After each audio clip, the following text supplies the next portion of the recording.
আমাদের মালদাবাসীর প্রত্যেকেরই জানা মালদায় অবস্থিত আদিনা মসজিদ, যেটি তৈরি হয়েছিল আজ থেকে 500 বছর আগে মুঘল আমলে। সেই মসজিদে বৃন্দাবন থেকে আসা হিরণময় গোস্বামী নামক এক উগ্র হিন্দুত্ববাদী কিছু জঙ্গি সমর্থকদের নিয়ে আমাদের আদিনা মসজিদে ঢুকে পুজো শুরু করে।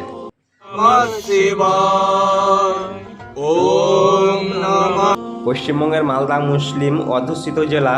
মালদার আদিনা মসজিদ, যেটা মুঘল আমলে তৈরি হয়, হঠাৎ 500 বছর পর আদিনাথ মন্দির নাম দিয়ে সেখানে দেওয়ালে মূর্তি দেখে প্রণাম করতে গেলেন হিরণময় গোস্বামী নামক এক উগ্র হিন্দুত্ববাদী জঙ্গি।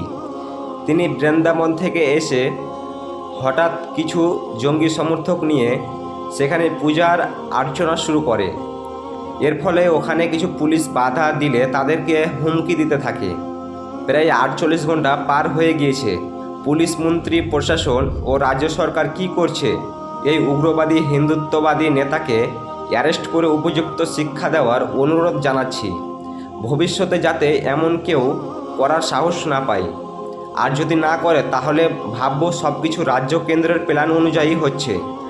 আর যদি অ্যারেস্ট না করে তাহলে সকল মুসলিম একত্রিত হয়ে সংবিধান মোতাবেক আন্দোলন গড়ে তুলুন।